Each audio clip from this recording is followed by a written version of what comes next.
You received a bad doctor's report back in October, I believe. What happened?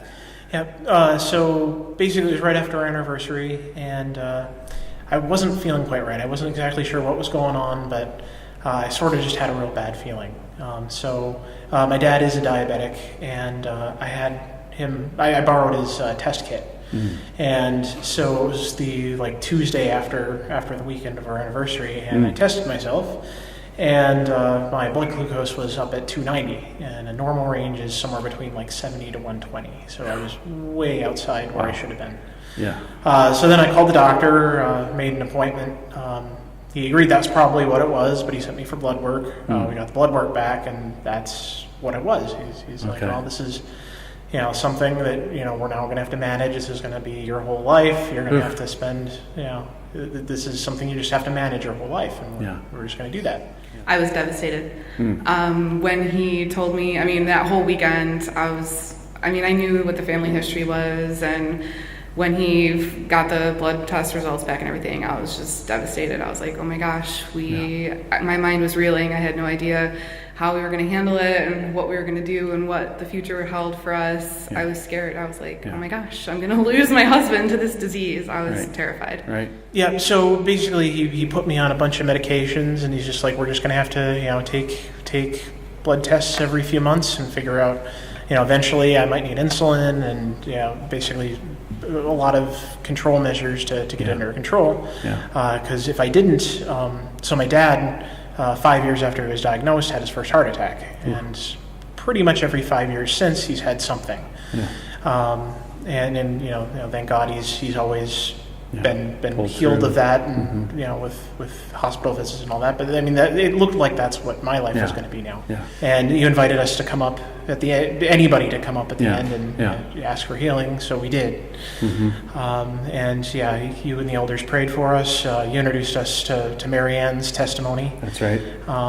And that's when we started. I think that was the beginning of the turn. At first, I was still very depressed about it. It really felt like a death sentence.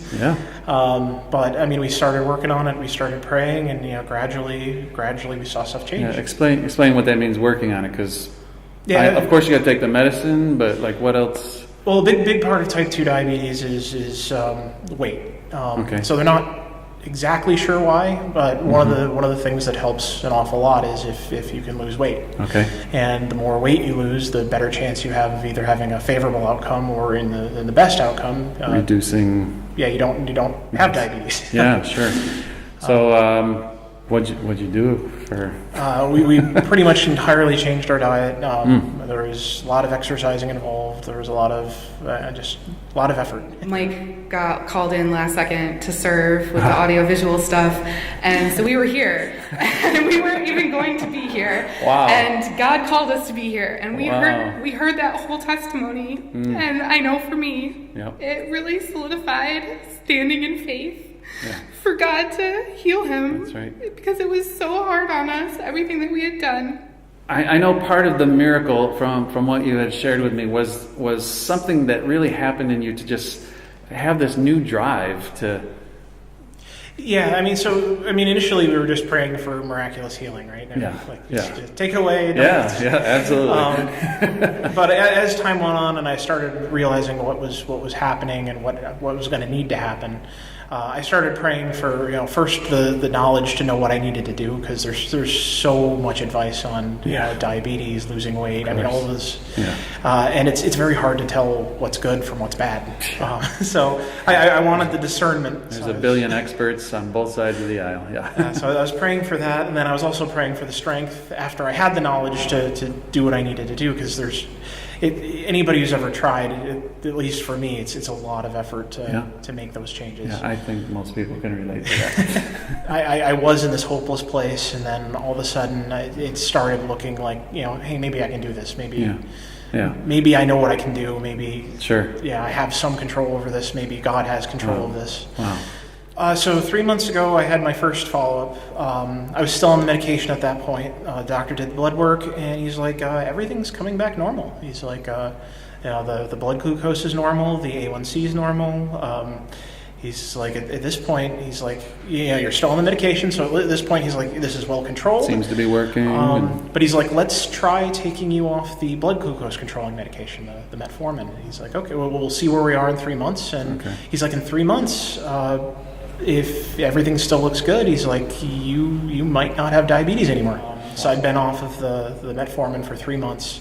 I did the blood work. I went in there, and everything was still normal. So my A1C had been 9.7, which was the normal range ends at 6.5. Okay. There's gradients, but 6.5 everyone agrees I think is diabetes. So I was at 9.7, which was way over the line, over the diabetic line. So 9.7. Should it be lower than 6.5 is what you're saying? Way lower. All right, I get you. Okay. Yeah, no, they want you to be under 6.5 Okay, to even discuss not having diabetes. Sure. But anyway, I was 5. 5. Wow. And so that's awesome. Yeah. And so the doctor, my doctor is a fairly old doctor. He's actually getting close to retirement. We got a letter from him. And he said this is one of only 2 times in his entire career he's actually seen something turn around this severely. Even with just my help, I don't think there was any way. I mean, I saw a huge change in my husband, who I live with every single day, and he's a completely different person. I mean, once we got that diagnosis, it was really hard in the beginning, but once we were really praying and following through on the changes that we needed to make, he received some kind of supernatural fortitude to keep going with it, and I'm amazed myself. Praise the Lord. Let's give the Lord a big hand. Thank you guys so much for sharing with us.